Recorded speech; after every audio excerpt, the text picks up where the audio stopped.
เดี๋ยวข้าพเจ้าจะขออนุญาตมาว่าถึงกติกาเนาะและก็มาถามการให้คะแนนจากทางคณะกรรมการของพวกเราในวันนี้กันเสร็จก่อนเนาะซึ่งแน่นอนในวันนี้พวกเราก็มีเรียกว่าพวกเราประกวดหลากหลายทางด้วยกันเนาะมีทั้งเล็กน้อยรุ่นใหญ่ด้วยกันนะฉะนั้นเราสำหรับมาตรฐานและกติกาการให้คะแนนคณะกรรมการของพวกเราเดี๋ยวหลังจากที่แนะนำคณะกรรมการของพวกเราแล้วเดี๋ยวข้าพเจ้าจะขออนุญาตมาบอกให้ทุกท่านได้รับฟังนั้นกันเนาะเพราะฉะนั้นเรารับต่อไปเพื่อเป็นการเปิดโตคณะกรรมการของพวกเราผู้สุขคนพื้นที่ของพวกเราในวันนี้ซึ่งมี6 ทานด้วยกันเนาะฉะนั้นข้าพเจ้าจะขออนุญาตประกาศและก็ขอเรียนเชิญเนาะคณะกรรมการกิตติมศักดิ์ทานธมิตรขออนุญาตต้อนรับและขอเรียนเชิญท่านอาจารย์บุญรัตน์คนท้องศรีอดีตห้องอำนวยการโรงเรียนศิลปะดนตรีแห่งชาติขอเสียงต้อนรับดังต้อนรับและขอเรียนเชิญขึ้นสู่เวทีด้วยเจ้าขอเชิญขึ้นสู่เวทีกันเนาะแล้วสำหรับคณะกรรมการท่านที่2ขออนุญาตนำเสนอและยินดีต้อนรับท่านอาจารย์โสภาอินทวงศาจากกระทรวงวัฒนธรรมและท่องเที่ยวขอเสียงต้อนรับต้อนรับด้วยเจ้าท่านอาจารย์เสกดาราปากกาทองนักบ้านนักประพันธ์เพลงลาวขอเสียงต้อนรับต้อนรับด้วยท่านที่4ขออนุญาตเรียนเสนอและกล่าวต้อนรับท่านบุญมณีพรหมศาสตร์ที่ปรึกษาค่ายเพลงทีเคสาวลาวและทั้งเป็นศิลปินนักแสดงเจ้าบทบาทขอเสียงต้อนรับต้อนรับด้วยผมเคยลดลงจักหน่อยเนาะบุญมณีเฮาและต่อไปอีก1ศิลปินหลายท่านรู้จักกันดีเลยซึ่งในวันนี้เพิ่นมาเป็นทางคณะกรรมการร่วมไปถึงเป็นสปอนเซอร์ของพวกเขาด้วยขอเสียงปรบมือดังต้อนรับท่านแมนมิ่งเมืองลาวหัวหน้าค่ายเพลงจับป่าสตูดิโอท่านเป็นผู้บริหารโรงงานน้ำดื่มปทุมานและยังเป็นศิลปินเจ้าของผลงานเพลงเฮ็ดได้ให้เป็นเขยเนาะที่มียอดวิวหลาย10 ล้านวิวกันด้วยและท่านสุดท้ายถือว่าเป็นอีก1ศิลปินที่สร้างชื่อเสียงในทางทีเคสาวลาวของพวกเขานั่นก็คือขอเสียงตบมือดังต้อนรับทานมินิแองเจิลศิลปินเจ้าของผลงานเพลงคอยโปรเมนนาฟ้าและอีกหลากหลายผลงานเพลงและนี่ก็คือโซนหน้าบรรดาคณะกรรมการผู้ทรงคุณวุฒิของพวกเราในมือนี้ที่จะมาเก็บหน้าที่ในการตัดสินให้ผู้เข้าประกวดซองว่า5 ดาว 10ของพวกเราในวันนี้ว่าจะมาเบิ่งทั้งกันว่าใครจะได้เป็นแซ่บในปีนี้ฉะนั้นน้องลำดับต่อไปเพื่อให้งานของพวกเรามีความหมายและความสำคัญดีขึ้นเติมรวมไปถึงเพื่อเป็นการแสดงความรู้บุญคุณอย่างสูงเนาะมายังทางคณะกรรมการทั้ง6 ท่านในวันนี้ทางค่ายเพลงทีเคสาวลาวของพวกเราหรือว่าประธานจัดงานของพวกเราเพิ่นมีเป็นกระตาของขวัญเนาะที่จะมอบให้เล็กๆน้อยๆเนาะแต่ว่า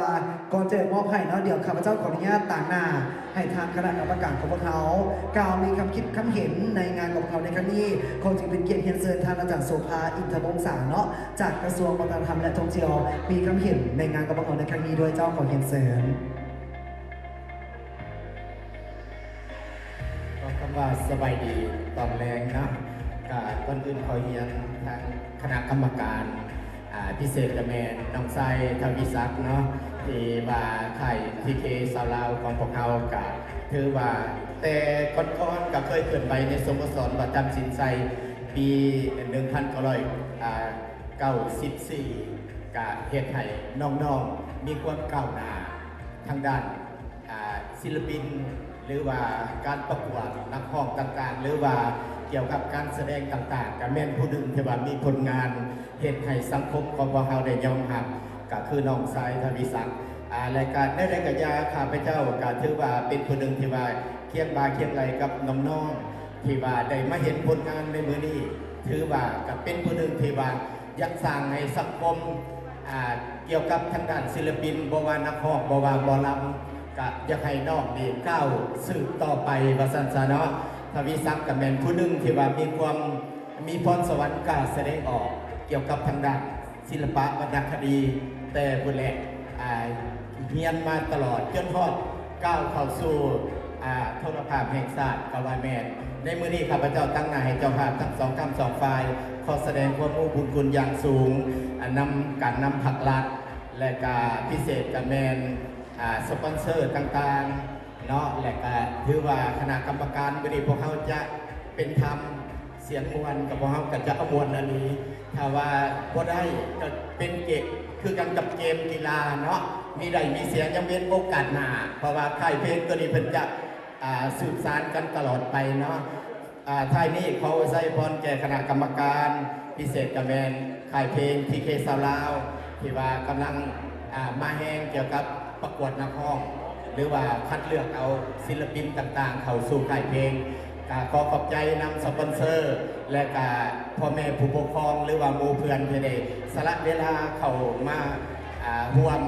ตัดสินนำกันหรือว่าเบิ่งนำกันอันใดที่ว่ามันขาดตกบกพร่องและสำนึกสำหรับคำขึ้นของมื้อนี้ก็ขอโทษขออภัยนำบรรดาทานแขกที่มีเกียรติที่ได้สละเวลาเข้ามาในมื้อนี้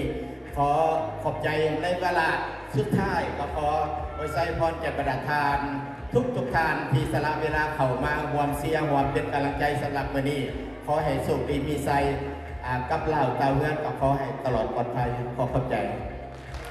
เจ้าขอเข้าใจและก็แสดงความขอบคุณอย่างสูงเนาะมายังทางอาจารย์โสภาอินทวงศ์สารเนาะจากกระทรวงวัฒนธรรมและท่องเที่ยวที่ได้ให้เกียรติมีคำคิดคำเข็นต่องานประกวดซองฟ้าหาดาวซิงของพวกเขาในครั้งนี้